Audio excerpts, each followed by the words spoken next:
The Breakers' trip to South Melbourne at the beginning of the season was an object lesson in missed opportunities. Despite several good chances, the Breakers came away 1-0 losers. South Melbourne are now fourth on the ladder, but the Breakers are hoping to make the Lakers the next casualty of their three-match winning streak. To do that, they'll have to shut down the Lakers' strike force of Ivan Kelic and Paul Trimboli. Trimmers is a danger man from our point of view. We have to make sure Trimmers doesn't get a lot of room to move. The Breakers will be without the services of striker Troy Halpin this week. The goal scorer from Newcastle's last start victory over Wollongong is out suspended. Back into the side come Clayton Zane and Scotty Thomas. The Breakers will also rely heavily on informed goalkeeper Liam Baker. The Breakers will be hoping to maintain their good home record against South Melbourne on Friday night. Since 1991, they've won 2, drawn 1 and lost 1. We do play well at home, and the last couple of games has been good crowds to give the boys a bit of incentive as well. The Breakers must win 4 of their last 7 games to make the finals. Victory over the Lakers on Friday would be an important step towards a shot at the Ericsson Cup. Phil Hind, NBN News.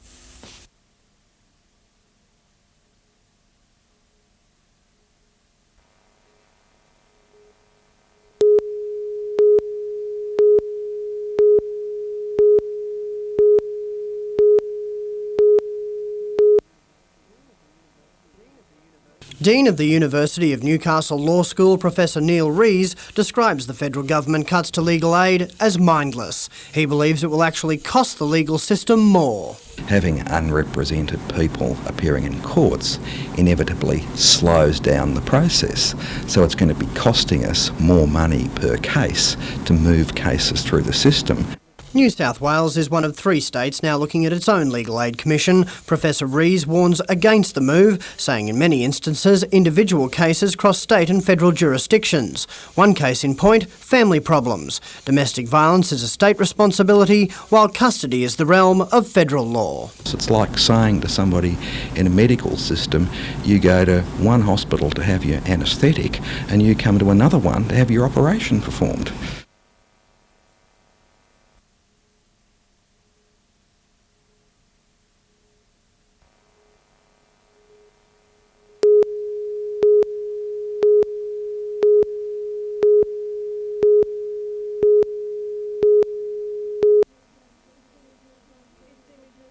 It's images like these that may be torturing Australian women.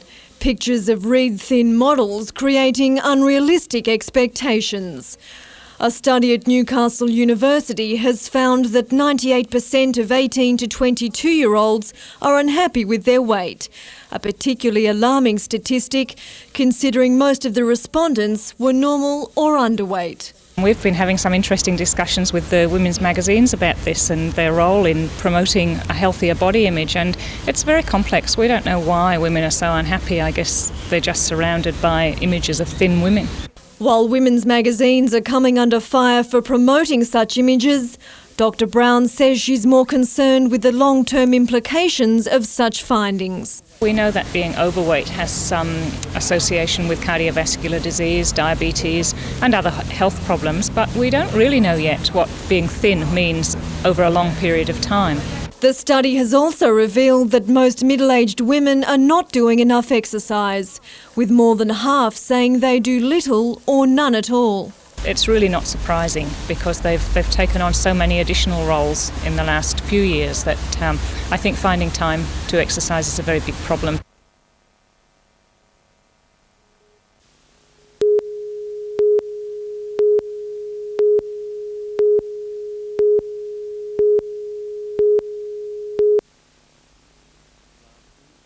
Last year's Surffest came close to a wipeout after Newcastle City Council hinted it may withdraw its financial support as the event's principal sponsor. But that was all forgotten today as organisers launched the 13th annual Surffest. Since its inception in 1985, Surffest has grown in size, boasting no fewer than 11 events in 97. It's now believed to be the world's biggest surfing event. I don't know of any other event like this. The Huntington Pro does about 4 events. There's nothing that features 11 events over the 4 week and carries on for as long as what we do.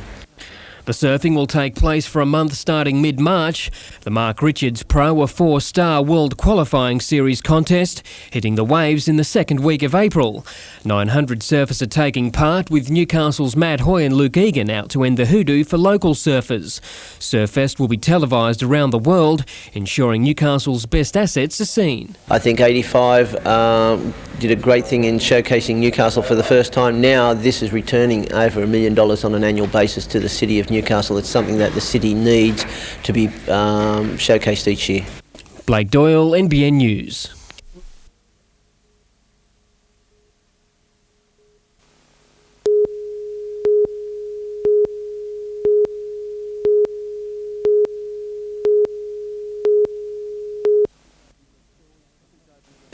Since opening its doors to the public last October, the Mingara Centre at Tumbiumbi has been inundated with patrons, proving a popular spot on the Central Coast. The response has been absolutely incredible. In December and January, we had something like 25,000 people come through the premises, which exceeded our expectations by double.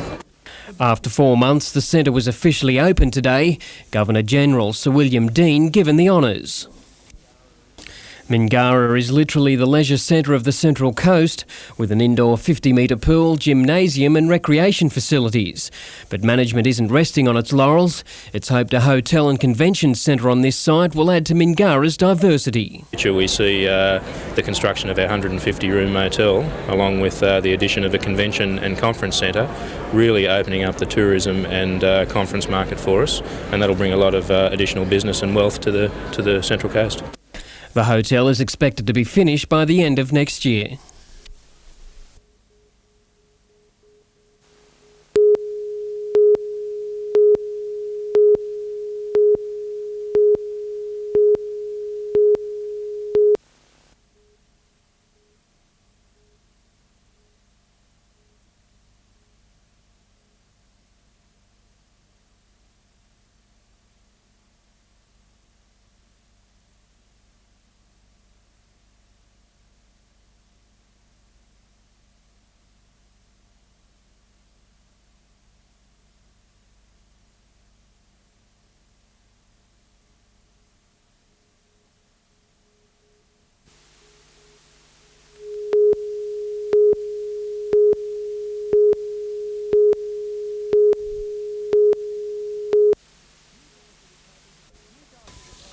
Newcastle was hoping to bounce back from its Friday night trial loss to Canberra, but the early signs weren't good. Too often the locals missed the mark in the opening half. Former Falcon Lockie Armfield made his old side pay, and despite some individual brilliance from Scott McGregor, Illawarra went to the main break ahead. New coach Sean Dennis did his best to wipe away the deficit, and early in the second half teamwork was starting to mould together. Tony Jensen found 3. But just as the Falcons hinted at a comeback, the Hawks flew away again. They won 116 to 103. Olympian Tony Jensen top scoring for Newcastle with a personal haul of 24.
Blackened relics were all that remained after fire swept through the medical science unit. The biological science and nutritional and dietetics departments lost nearly everything, including more than $1 million worth of lab equipment and chemicals. Months later, staff members are still picking up the pieces. Basically, it's put everybody on this floor back 4 months and probably another couple of months to go yet before we can start doing the work that we were doing on December the 10th. And this was the greatest loss. Years of valuable medical research burned beyond recognition.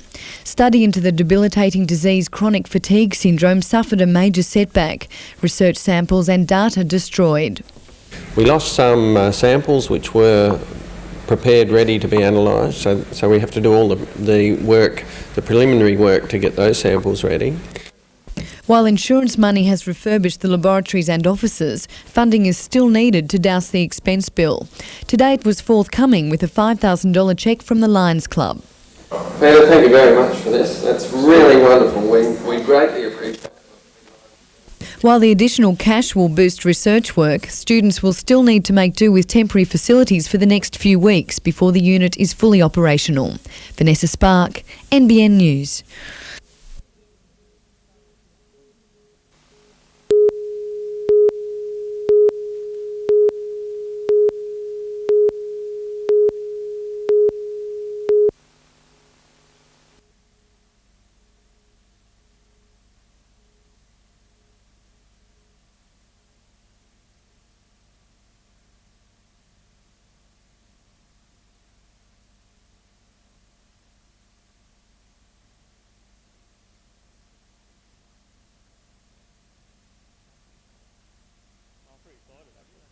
I'm pretty excited actually. I didn't actually think it'd be made, to be honest, when it started 6 months ago, but it's here now, so it's good.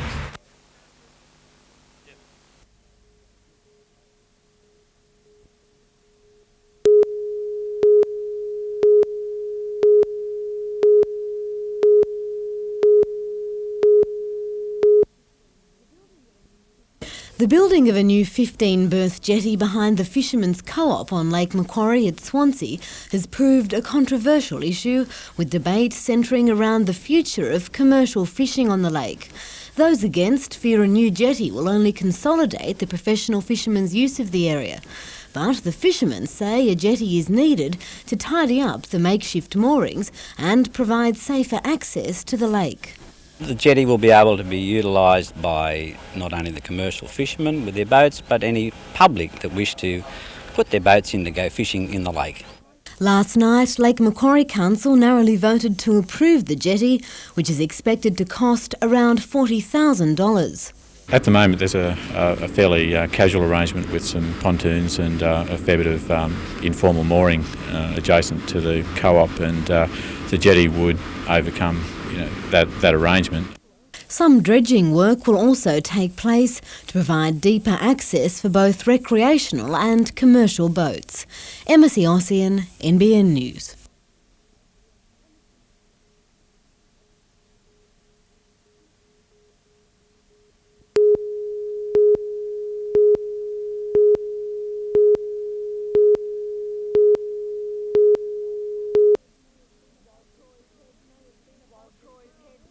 While Troy's head may have been above the clouds, his hands were deep in dough today, preparing hundreds of loaves of bread for the Franklin's Big Fresh store in Gosford.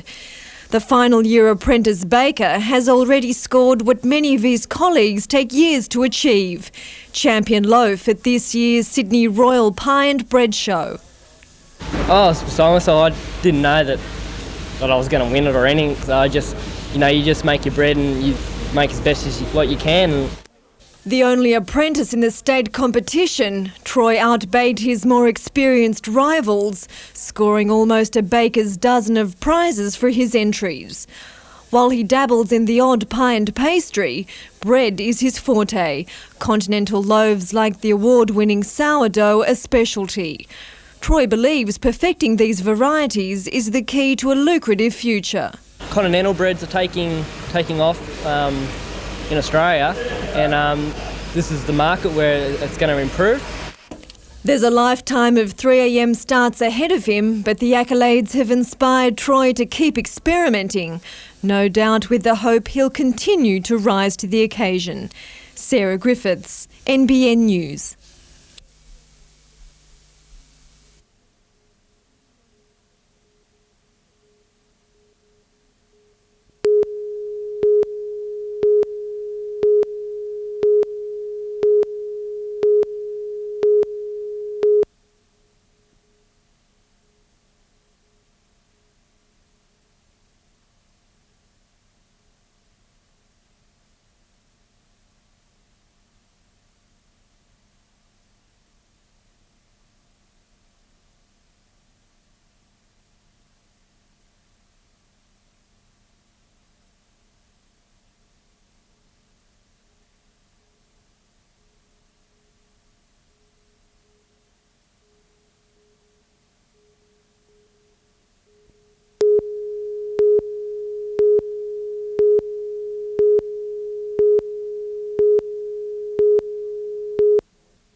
On Friday, the Rundle's workforce thought they'd save their jobs after contributing money to help cover the company's debt.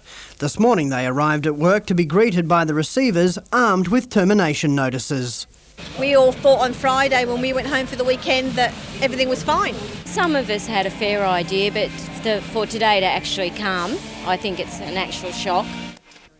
After lodging the necessary financial security, Rundle's directors had only to sign a moratorium agreement with Westpac, which would give them 6 months to refinance the business. Part of the agreement was that they seek outside advice. The last and second last form required us as directors to get independent legal and financial advice. We had that over the weekend, and that advice was not to sign.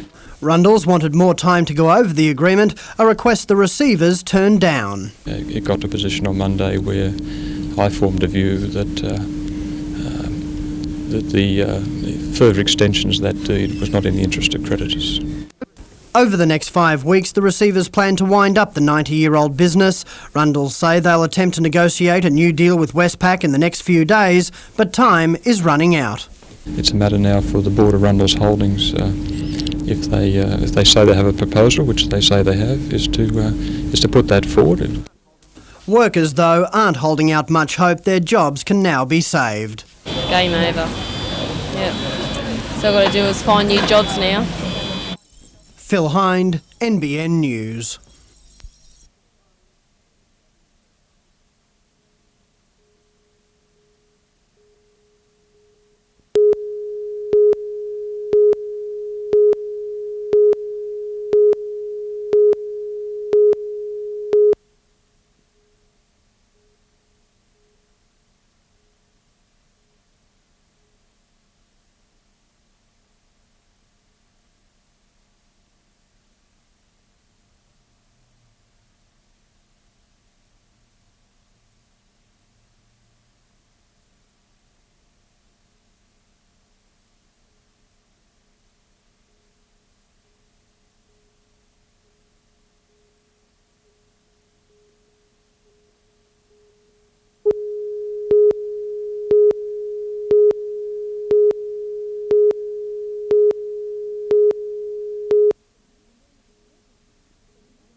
From the amateur to the veteran, performers of all kinds took to the stage in Newcastle today to entertain thousands of senior citizens. Featuring the theme Everything Old is New Again, the 3-hour-long concerts were a lead-up to Senior Citizens Week.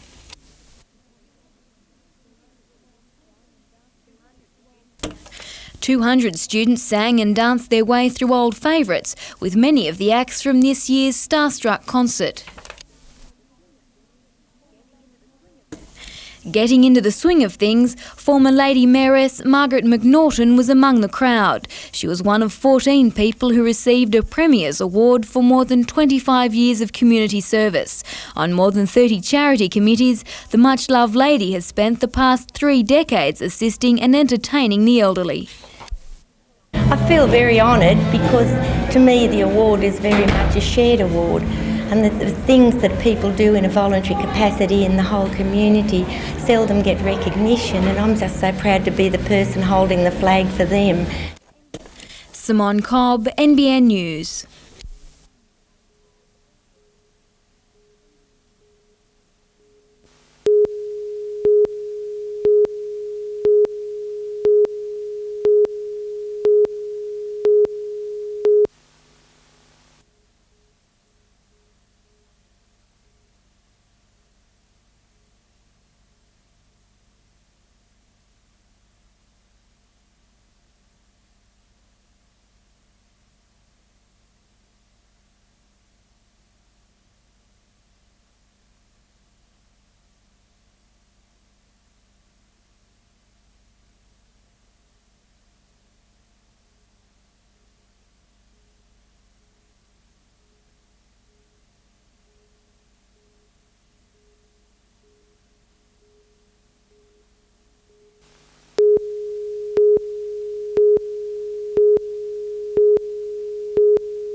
After months of telling the timber industry how to restructure itself, the Minister for Lands, Kim Yaden, was being told what to do by workers at Bulahdelah today. The Minister was visiting Newells Creek Sawmilling Company, which has won in principle support from the state government to value add its Ralphs mill. So what we're getting is more jobs, better economic return to regional economies for the same or less amount of resource, and that is right in line with the government's forest policy. The company plans to spend $1.5 million on 3 new kilns to produce finished hardwood flooring. Part of that funding will come from the restructuring package, although how much has not yet been determined. When built, the company expects to employ another 6 workers. But while the new policies are forcing sawmills to become more innovative, workers are still pushing for more resources. Local mills believe quality timber is being left in compartments currently being logged because restrictions are too stringent. They are calling on the state and federal governments to allow more thorough harvesting of those areas. Mr Yaden says he is receptive to the idea. Well, I certainly hope so. Well, a more productive harvesting is I think, the correct way to put it, but we have to have these discussions with the federal government, and I'm hoping that they will support the industry as much as the New South Wales government. Simone Cobb, NBN News.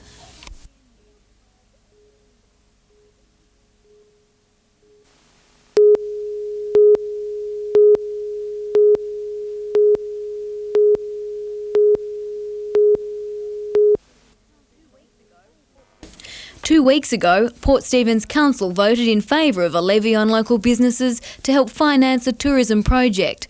But public outrage at the idea sent councillors running back to the chamber, where they scrapped it last night. The problem that the councillors had was that a perception in the community, particularly in the business community, of how the rate was to be applied, and there was problems with equity in that.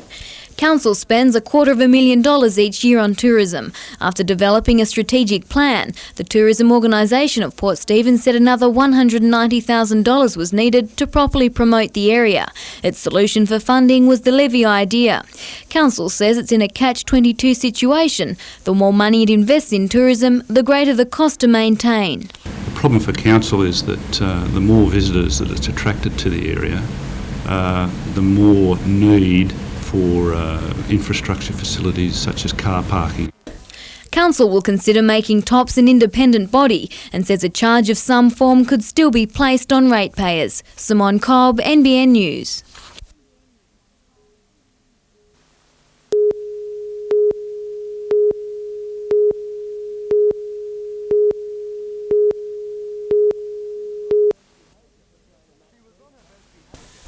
She was on her best behaviour for trainer Max Lees back at the stables at Broadmeadow after that outstanding win in the Newmarket Handicap on Monday. Yeah, really surprised a lot of people, I think. But her run start before in the Oakley Plate was quite good. She didn't have much luck in that. The luck changed for the Newmarket. A copybook ride by informed jockey Shane Dye had the 4-year-old on the rails from the start. From there, it was over. She sort of put a brake on him about 300 metres out. She kicked away and got about 4 lengths break on him, and she never looked like getting beat then. Ruffles is oblivious to all of the fuss, but after winning the $325,000 first prize purse at Flemington, there's bound to be more of it. Next week she'll run in the Galaxy. There'll be another start in Sydney after that, then hopefully a trip to the Rich races in Brisbane. And there are only sort of races that she could run in now because she's gone up to 56 in the Galaxy. She's they gave her a bit of weight after winning the other day, so she couldn't run in just ordinary races. She'd get weighted out of them. Meantime, Lee's other Group 1 winning mare Chlorophyll will be suited by the weight for age conditions when she runs in the Group 2 Breeders' Diamond Jubilee tomorrow at Moonee Valley. She'll probably come home after that, and she should run well. If she can run the 1600, I think she'll nearly win. Jonathan Upton, NBN News.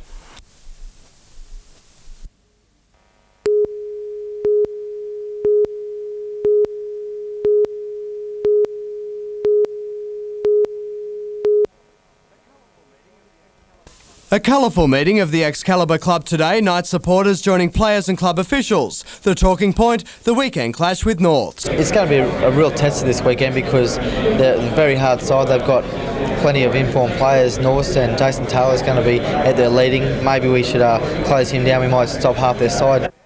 Taylor's importance to the Bears was evident in last week's game against Parramatta. Norths lost by 2. Taylor had an uncharacteristic night with a boot. Mate, being a goal kicker myself now, I can understand his mishap.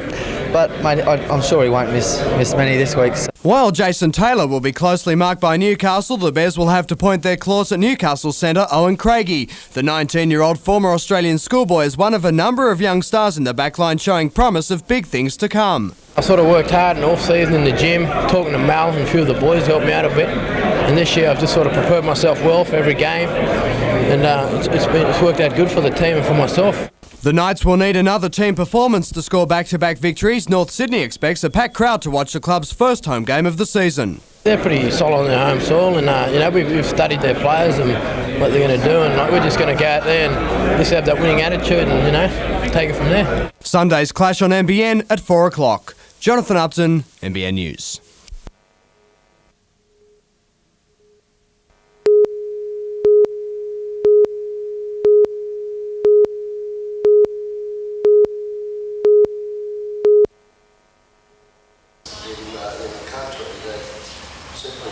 With that short thing over, I'll hand you over to Cliff.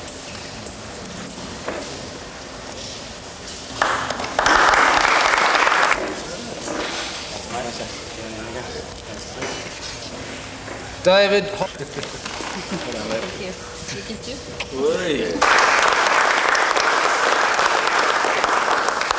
Thanks, Jeff. Nico. Phil Arnie Arnold.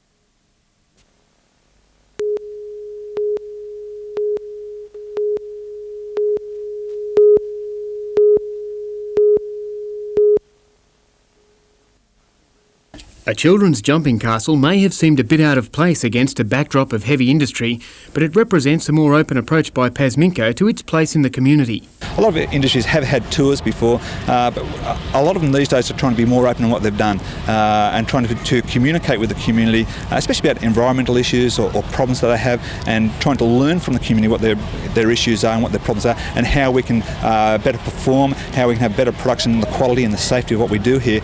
The plant employs around 400 workers, many of whose families took the opportunity to have a look around. Producing zinc, lead, sulfuric acid and copper sulphate, the plant was originally established in isolation.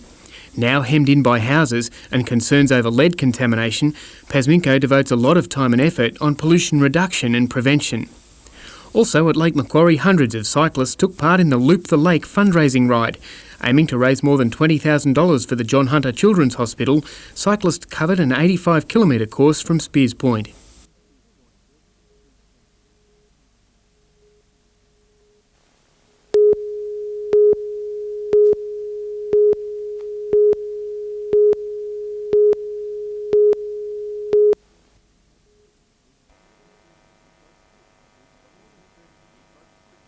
For more than 30 years, local Christian groups have been recounting the nearly 2,000-year-old story.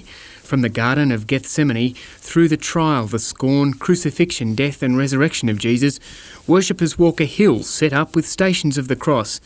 Catholic Bishop Michael Malone urged the gathering to see something of Christ's life in their own journeys, hopes and disappointments. The Way of the Cross is traditionally celebrated in preparation for Easter. Also, a service today in Newcastle to mark the 180th anniversary of the Royal Newcastle Hospital. Staff, past and present, gathered at Christchurch Cathedral celebrating the hospital's ongoing role in the city.